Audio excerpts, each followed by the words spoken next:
Berjumpa kembali dengan saya Sam, teolog Protestan Karismatik di BPM Channel ini. Kiranya kasih karunia dan damai sejahtera dari Allah Bapa dan Tuhan kita Yesus Kristus dan persekutuan Roh Kudus menyertai kita sekalian. Pada kesempatan ini saya ingin berbagi materi khotbah saya yang saya sampaikan di gereja Bethel Injil Sepenuh Bintang Fajar Ministry. Tema khotbah hidup baru dalam Kristus. Ya, ini saya sampaikan kemarin Minggu tanggal 18 April 2021, yaitu suatu penjelasan ringkas atas pengakuan iman Gereja Bethel Injil Sepenuh butir yang kelima. Manusia dalam natur lamanya yang berdosa tidak menyadari dan tidak mampu menanggapi hal-hal rohani dari Allah. Manusia tidak mampu melakukan apapun untuk mengubah natur maupun keadaan keberdosaannya itu. Ini bisa dibaca di dalam Roma pasal yang ketiga ayat 9 sampai ayat yang ke-23. Dikatakan bahwa ayat yang 23, semua manusia telah berbuat dosa dan telah kehilangan kemuliaan Allah. Nah, karena itulah manusia memerlukan suatu perubahan yang radikal dan menyeluruh yang memampukannya untuk dapat kembali melakukan hal yang benar menurut pandangan Allah.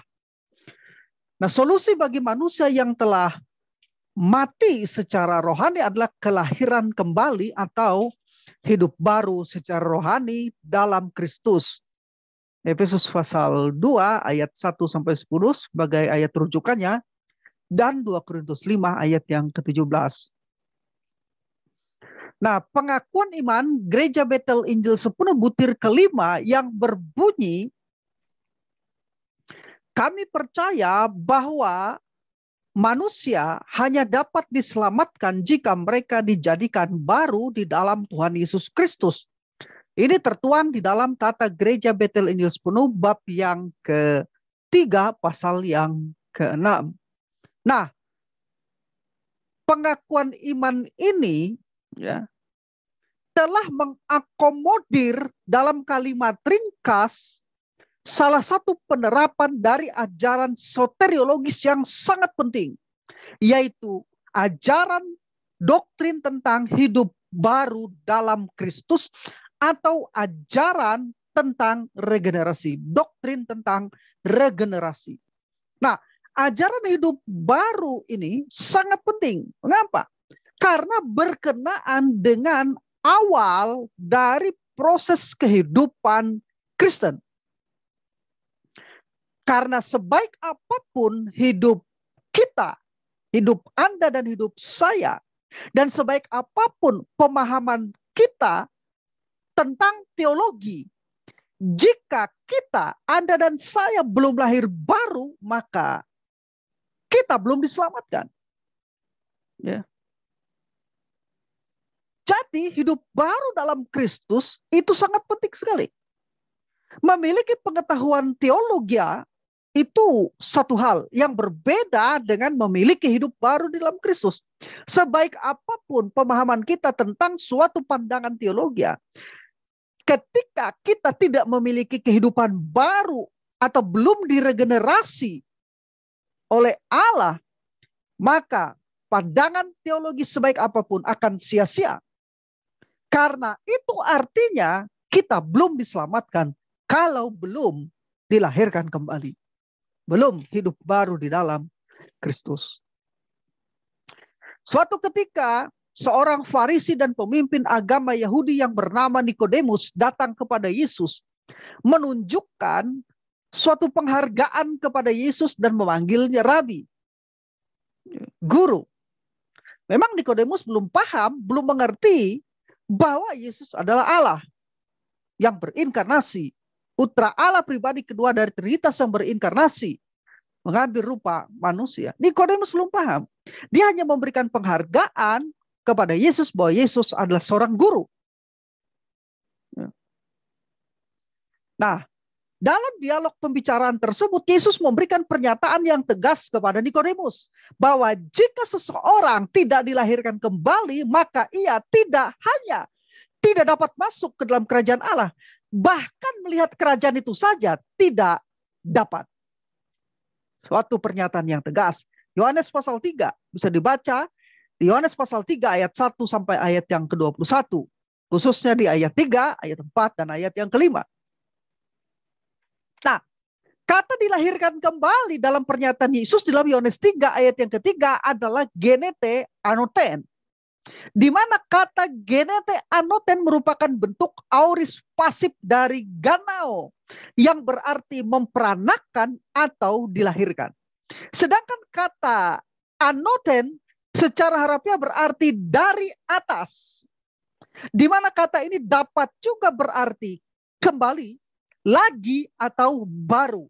Dengan demikian, kata genete anoten yang diterjemahkan dengan dilahirkan kembali sebenarnya juga berarti lahir dari atas. Ini menunjukkan bahwa peristiwa kelahiran kembali adalah karya Allah karena berasal dari atas.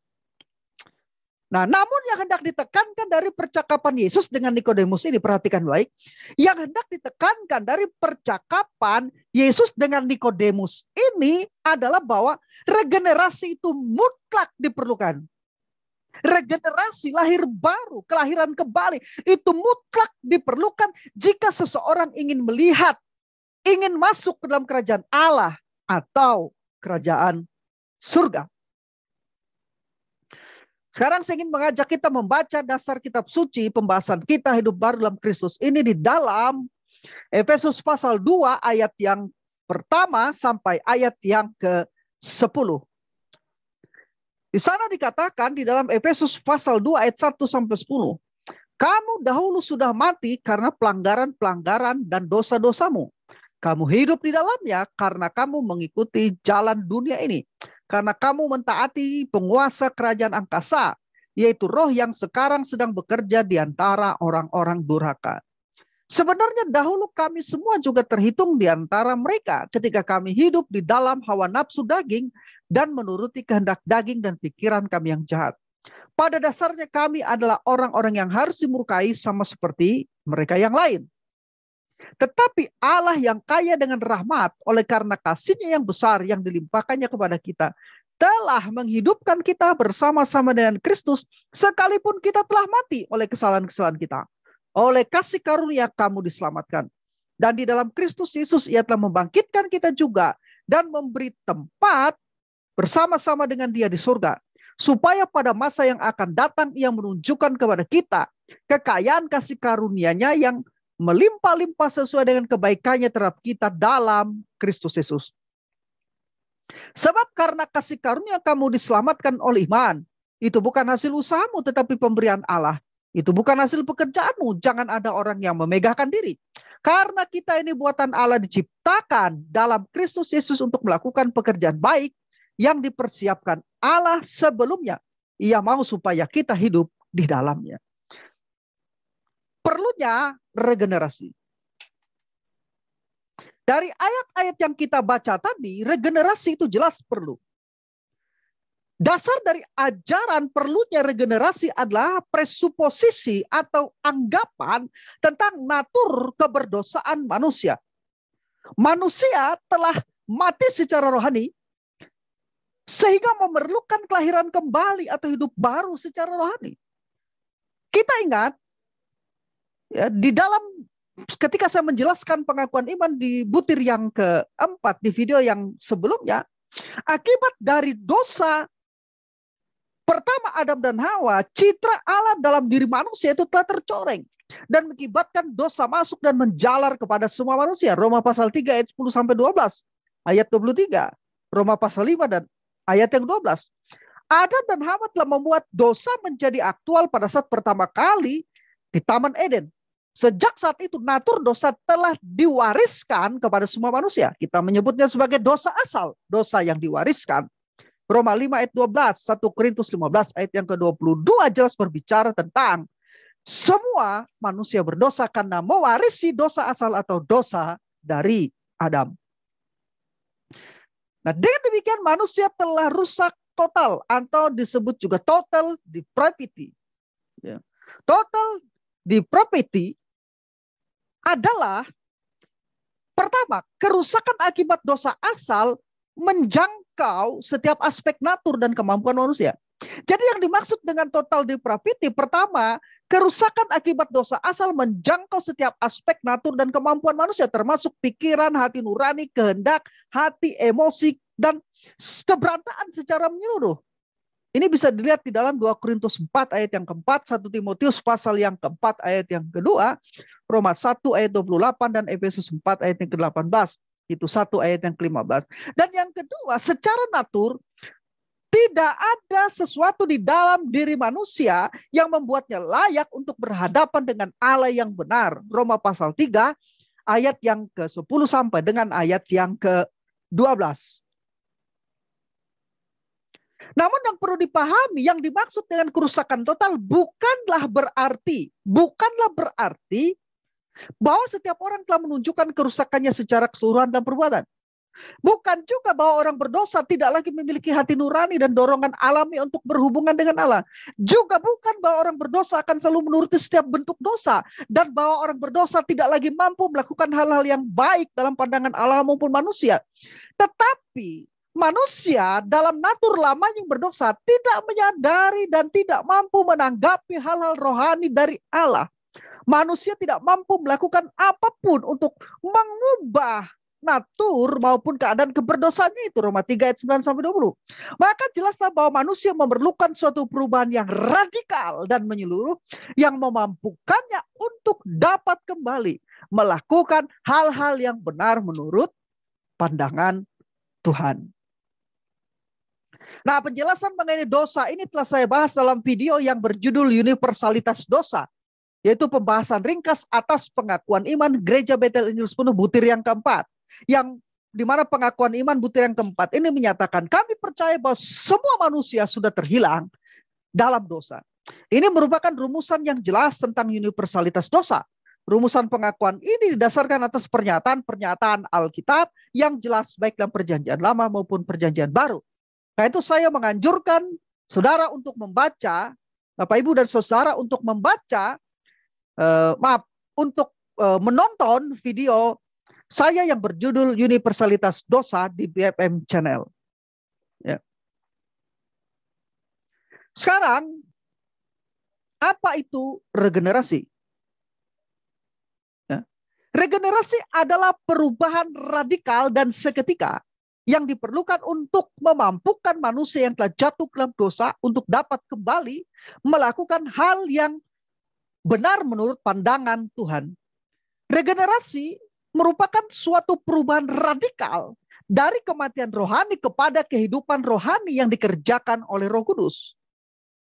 Kita tidak memiliki peran apapun dalam peristiwa kelahiran baru ini. Ini sepenuhnya merupakan tindakan dari atas, tindakan Allah sendiri. Sebab jika kita telah mati secara rohani, bagaimana mungkin orang mati dapat bekerja sama dengan Allah untuk menghidupkan diri? Ini sudah kita baca di Efesus pasal 2. Ayat yang ke-1 dan ayat yang ke-5 tadi.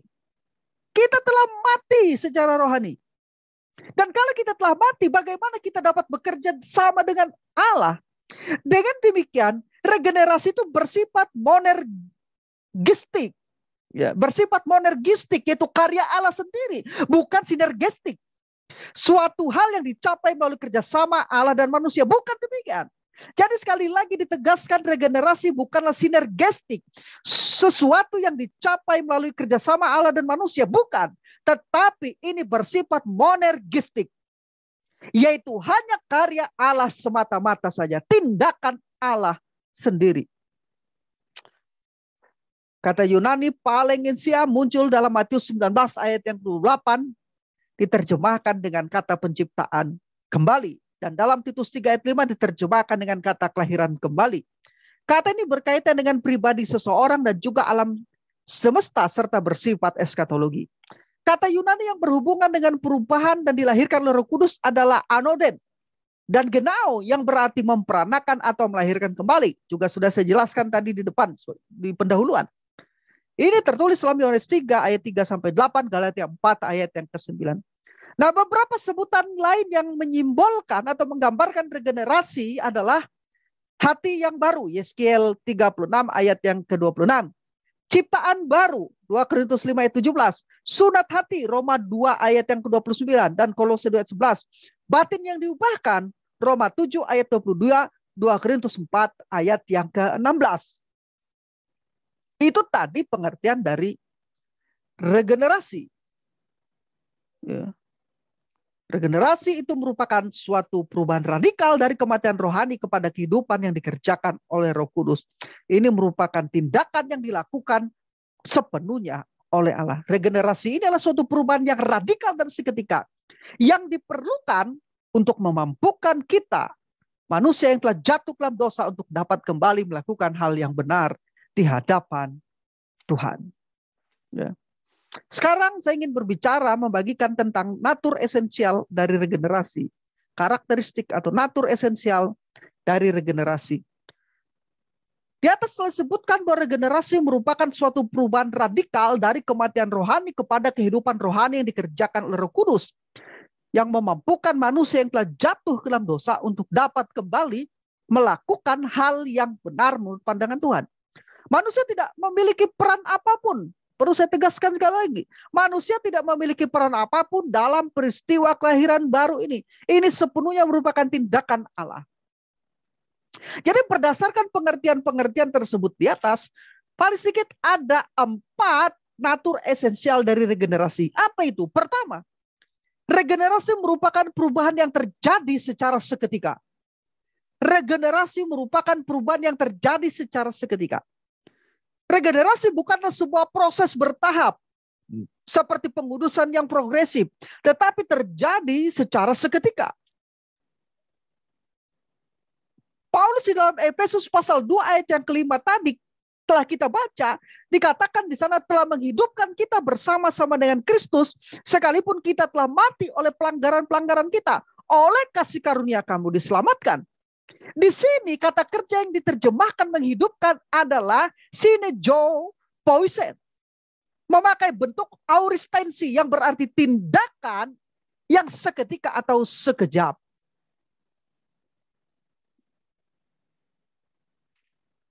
Jadi jelas regenerasi merupakan perubahan yang terjadi secara seketika. Itu yang pertama. Nah, yang kedua, regenerasi merupakan perubahan yang supranatural. Kelahiran baru bukan merupakan peristiwa yang dapat dilaksanakan oleh manusia. Ini merupakan peristiwa supranatural yang Allah sendiri kerjakan. Genesis 3:6. Kelahiran ini datang dari atas. Kelahiran baru sepenuhnya merupakan tindakan Allah, secara khusus merupakan karya Roh Kudus atas orang-orang percaya. Yang ketiga, regenerasi merupakan perubahan yang radikal. Jadi bukan hanya seketika dan supranatural, tetapi perubahan yang radikal. Apa itu radikal? Istilah radikal berasal dari kata Latin radik yang berarti akar. Sehingga regenerasi merupakan suatu perubahan pada akar natur kita. Dengan demikian regenerasi berarti penanaman atau pemberian kehidupan rohani yang baru, karena pada dasarnya manusia telah mati secara rohani, total depravity. Efesus 2 ayat 5, Kolose 2 ayat 13, Roma pasal yang ke-8 ayat 7 sampai 8. Manusia yang telah mati secara rohani tidak mungkin dapat bekerja sama dengan Allah untuk menghidupkan diri sendiri, karena regenerasi merupakan tindakan Allah dan manusia hanya menerimanya saja. Regenerasi juga berarti perubahan total, yaitu perubahan yang mempengaruhi seluruh keberadaan kepribadian kita. Ya. Manusia karena dosa telah mengalami apa yang disebut dengan total depravity, maka perubahan juga harus terjadi secara radikal yang mempengaruhi seluruh keberadaan kepribadian kita, yaitu pikiran, hati nurani, kehendak, emosi. Alkitab menyebutnya sebagai pemberian hati yang baru. Yeskiel 36 ayat 26. Hati menurut Alkitab adalah inti rohani dari satu pribadi, pusat dari seluruh aktivitas, sumber yang darinya mengalir semua pengalaman mental dan spiritual. Berpikir, merasakan, menghendaki, mempercayai, dan sebagainya. Bisa dibandingkan dengan Matius 15 ayat yang ke-18 sampai ayat yang ke-19. Natur esensial regenerasi yang keempat adalah regenerasi adalah awal dari seluruh proses pembaharuan. Nah, karena regenerasi merupakan pemberian hidup yang baru, maka artinya regenerasi merupakan awal dari proses-proses pembaharuan hidup. Dengan demikian, orang yang lahir baru telah mengalami langkah pertama dari pembaharuan. Proses-proses pembaharuan hidup yang mengikuti regenerasi itu bersifat progresif dan disebut dengan pengudusan yang dinamis.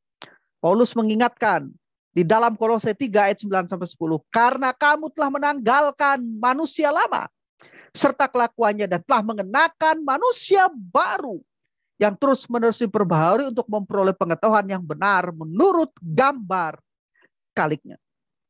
Paulus di dalam Kolose 3 ayat 9-10 ini bukan bermaksud memberitahukan bahwa orang-orang percaya di Kolose bahwa mereka sekarang atau setiap hari harus menanggalkan manusia lama dan mengenakan manusia baru berulang-ulang kali. Tidak, bukan demikian maksud Paulus. Tetapi yang Paulus maksudkan ialah dia menegaskan bahwa mereka telah mengalami pada saat regenerasi dan telah melakukannya perubahan ini ketika mereka pada saat konversi menerima dengan iman apa yang telah selesai dikerjakan Kristus bagi mereka melalui kematian Kristus di kayu salib. Kata Yunani menanggalkan adalah apekdisamenoi dan mengenakan adalah edisameoi, menggunakan bentuk aorist tense yang mendeskripsikan kejadian seketika. Jadi Paulus sedang merujuk kepada apa yang telah dilakukan orang percaya di Kolose di masa yang lalu. Nah, pertanyaannya, lalu apa yang dimaksud Paulus dengan frase terus-menerus diperbaharui dalam ayat tersebut di atas tadi? Walaupun orang-orang percaya adalah pribadi-pribadi baru, perhatikan, mereka belumlah mencapai kesempurnaan yang tanpa dosa. Belum. Mereka masih harus bergumul melawan dosa. Pembaharuan ini merupakan proses seumur hidup, sepanjang hidup kekristenan kita.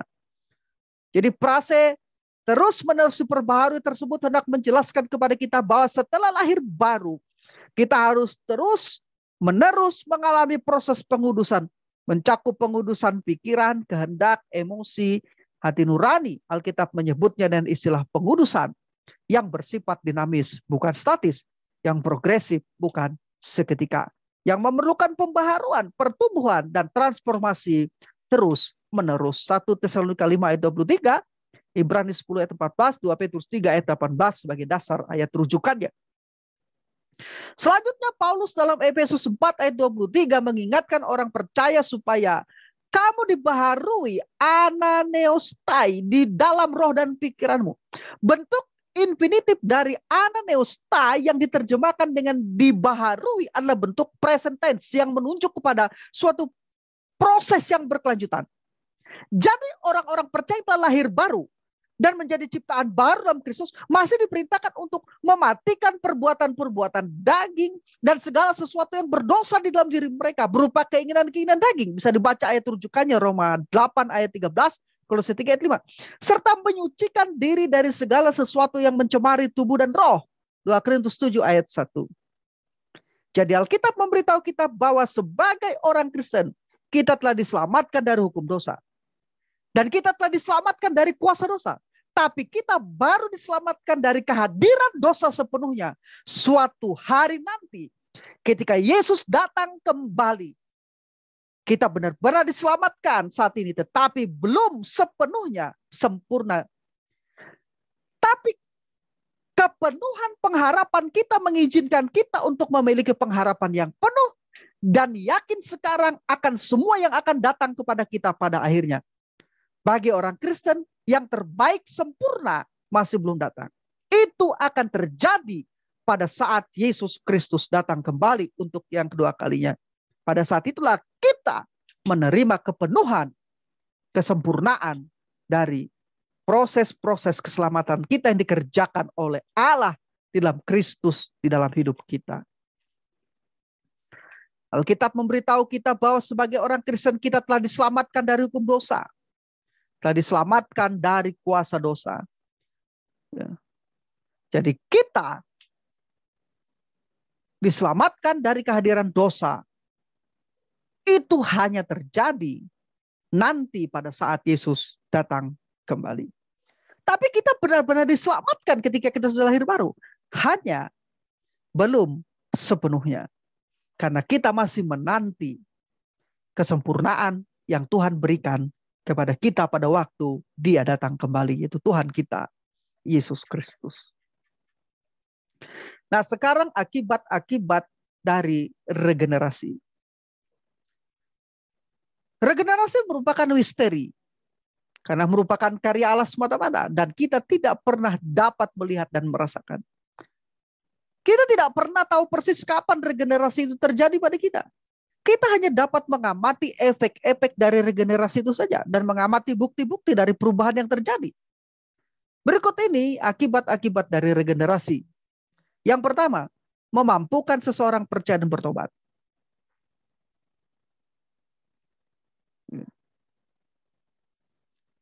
Secara kronologis, ya, tidak ada perbedaan yang memisahkan regenerasi dengan seseorang beriman kepada Kristus. Ini terjadi secara bersamaan.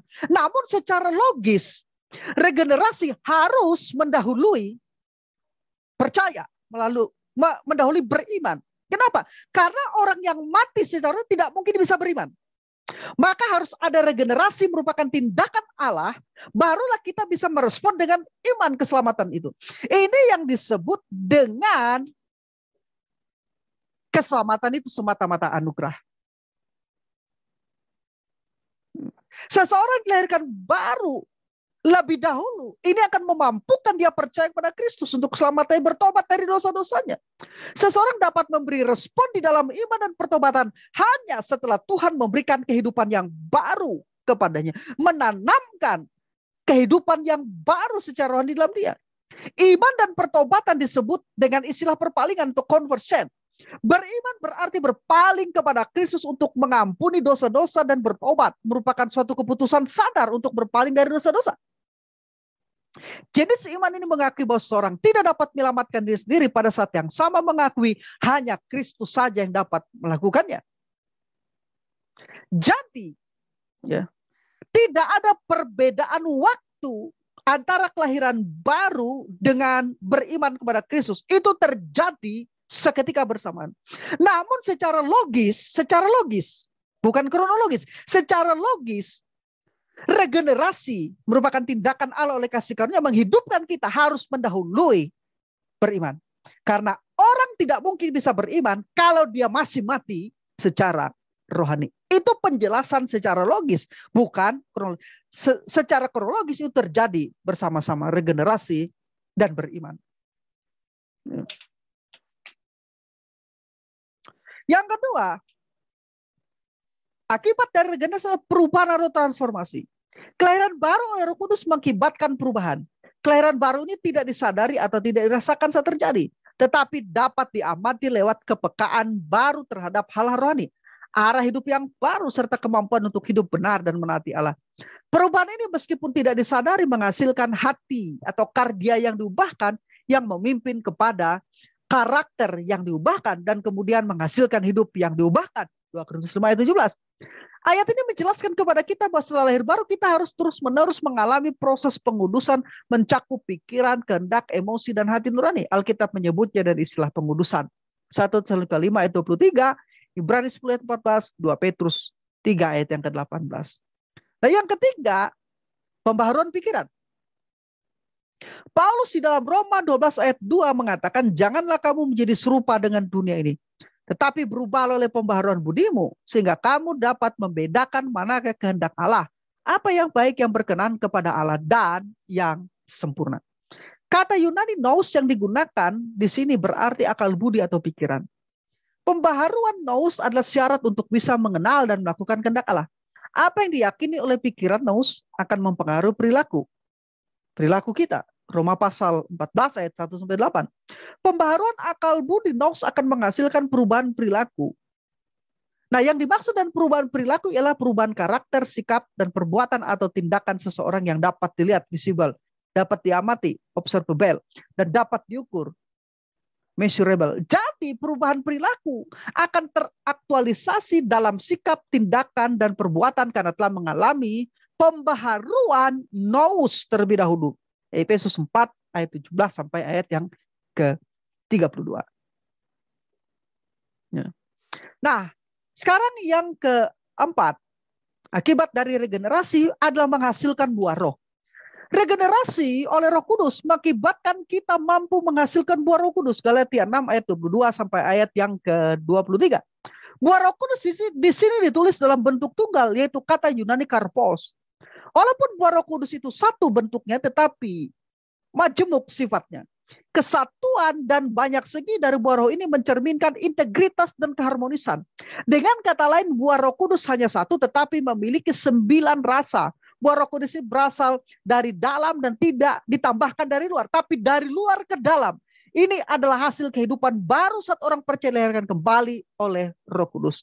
Galatia 6 ayat 22-23, tetapi buah roh ialah kasih, sukacita, damai sejahtera, kesabaran, kemurahan, kebaikan, kesetiaan, kelemah lembutan, dan penguasaan diri. Ini dari dalam keluar.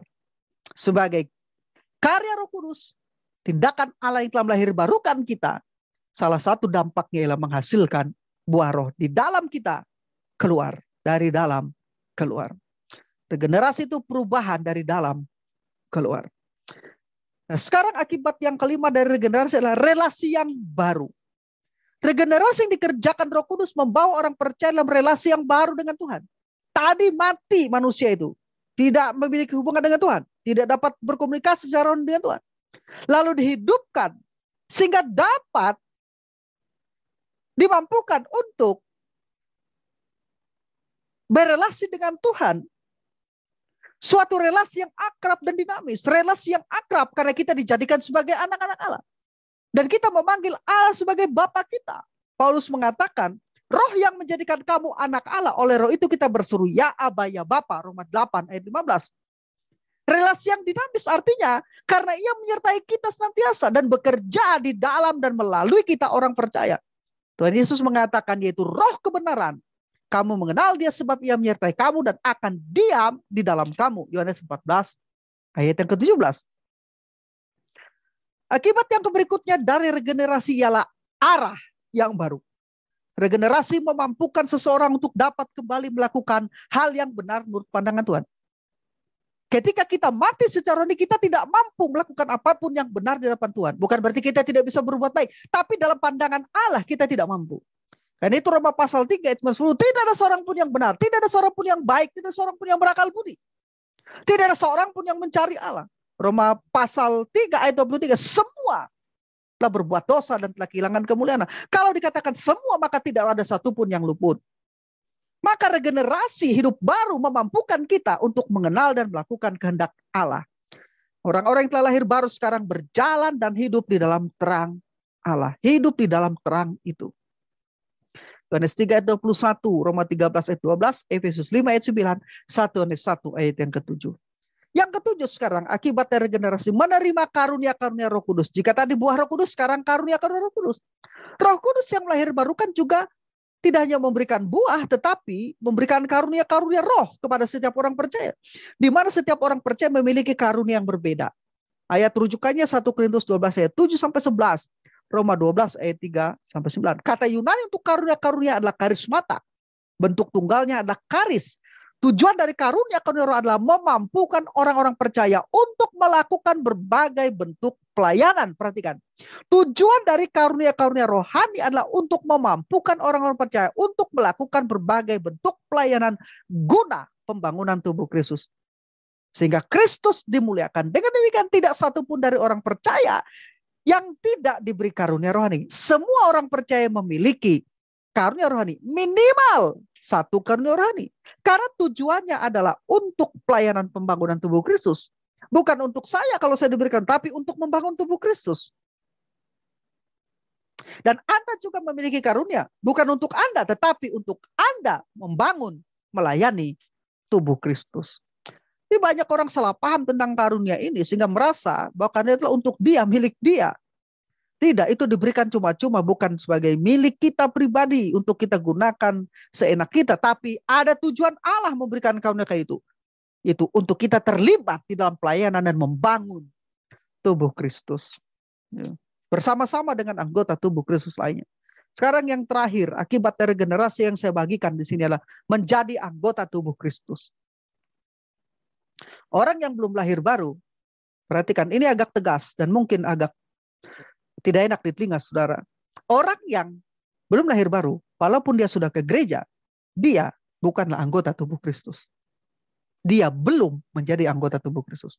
Dia mungkin terdaftar sebagai anggota gereja dan KTP-nya mungkin Kristen. Tapi selama orang itu belum diregenerasi, belum lahir baru, dia belum menjadi anggota tubuh Kristus.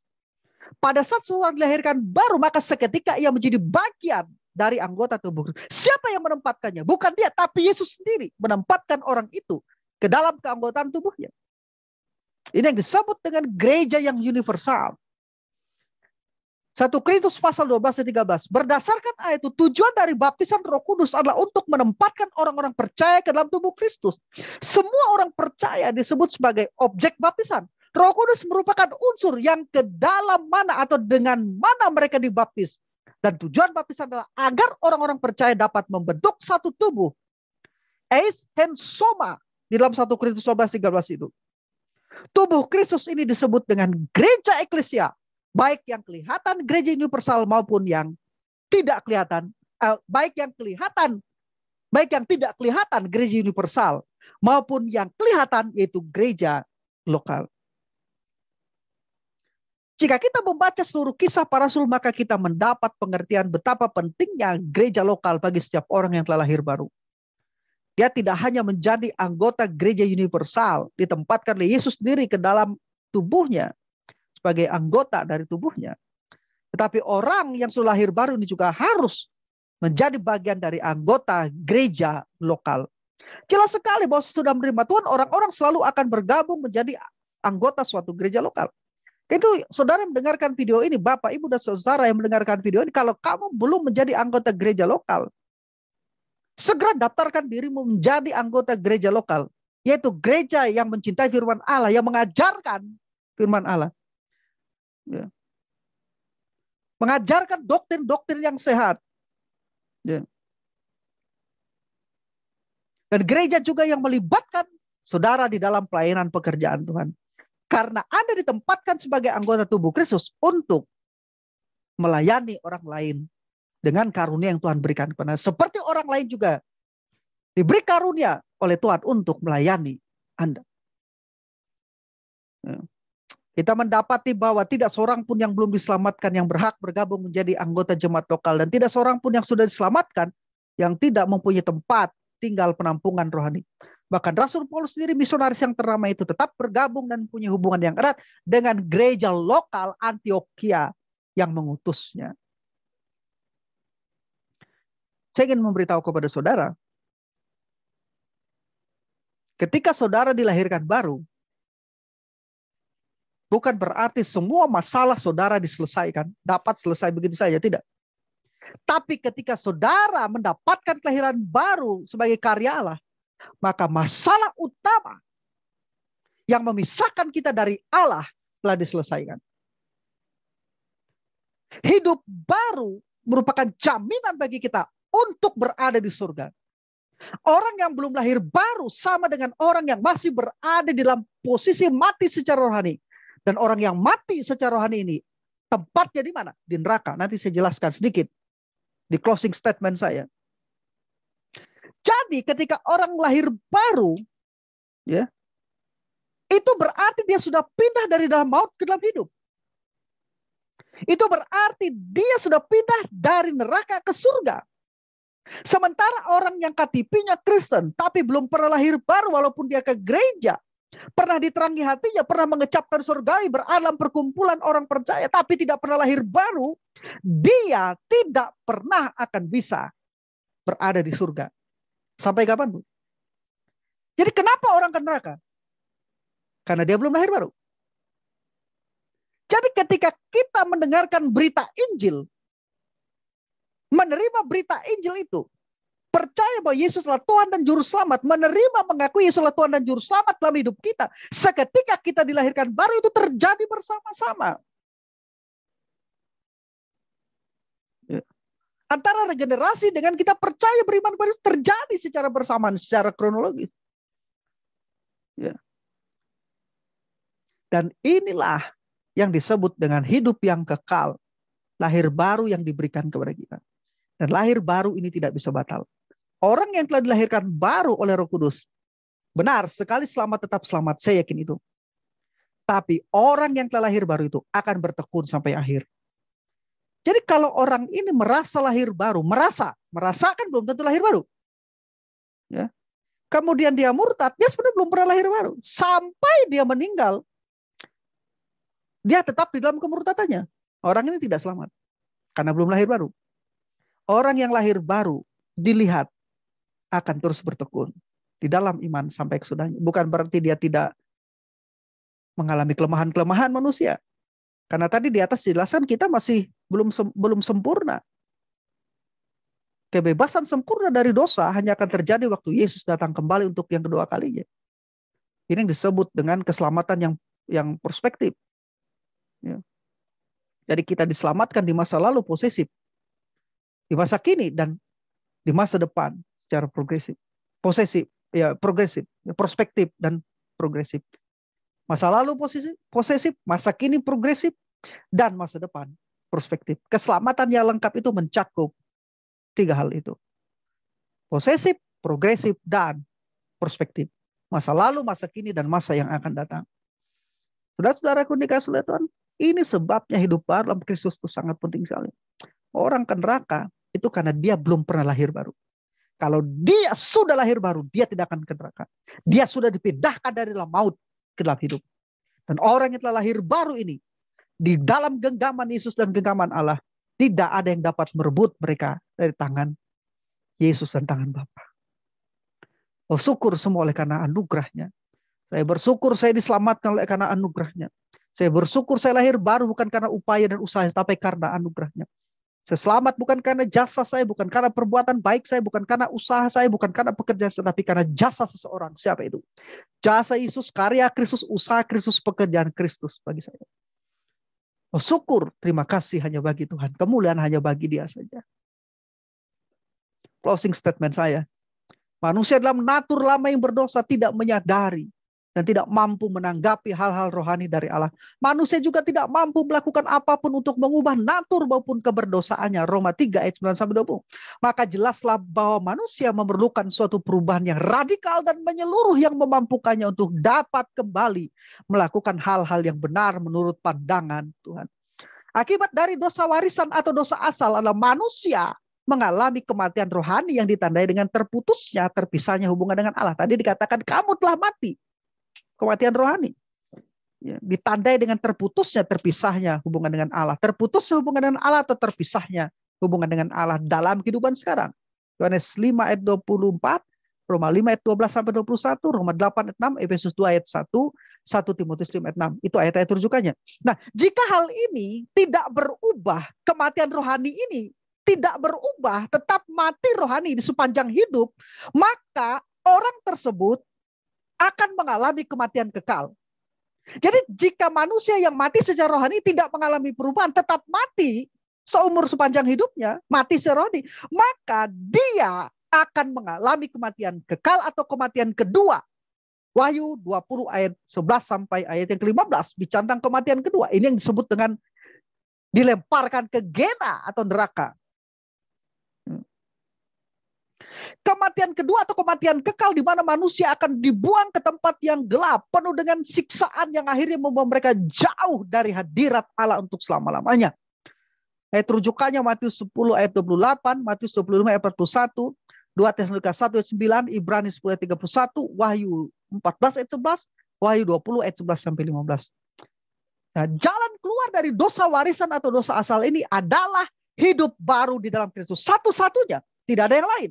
Satu-satunya jalan keluar ya, bagi dosa warisan ini adalah hidup baru di dalam Kristus.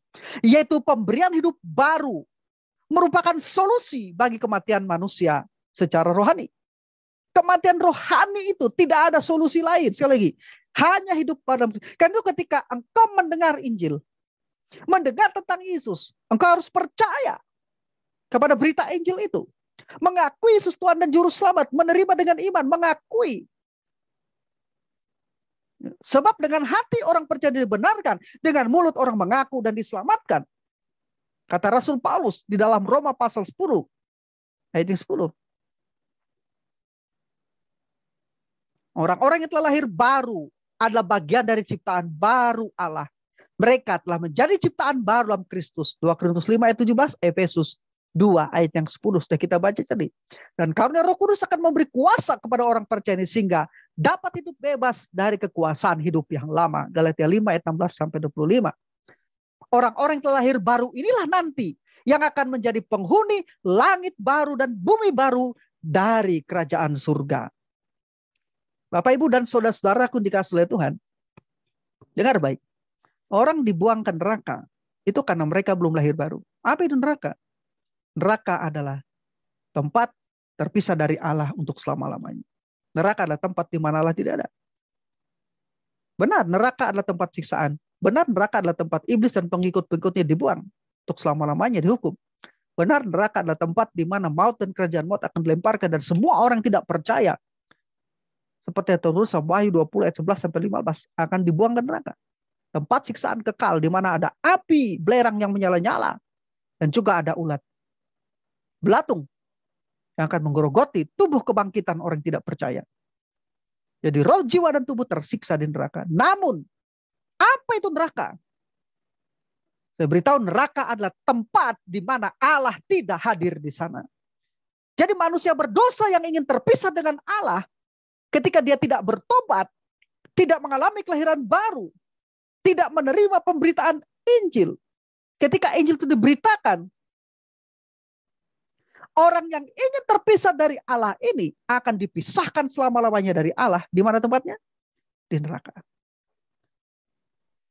Hanya hidup baru dalam Kristus satu-satunya solusi bagi kematian rohani. Ketika kita mendapat hidup yang baru, itu berarti kita mendapatkan surga.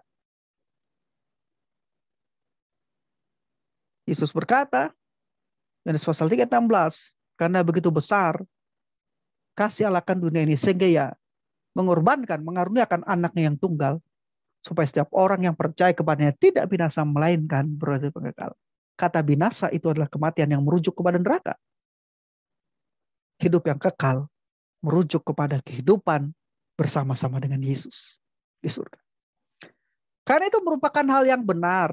Ketika gereja Betel Injil sepenuh dalam pengakuan iman butir kelima menegaskan sebuah pengakuan yang paling penting dari penerapan doktrin soteriologis ini. Yaitu kami percaya bahwa manusia hanya dapat diselamatkan jika mereka dijadikan. Perhatikan, dijadikan itu berarti tindakan Allah sendiri. Dijadikan baru. Dilahirkan kembali di dalam Tuhan Yesus Kristus. Jadi pengakuan ini sudah benar secara tegas mengakomodir pengakuan yang paling penting, paling mendasar dari penerapan doktrin soteriologis ini.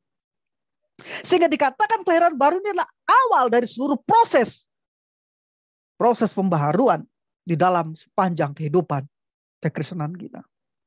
Kami percaya bahwa manusia hanya dapat diselamatkan jika mereka dijadikan baru dalam Tuhan Yesus Kristus.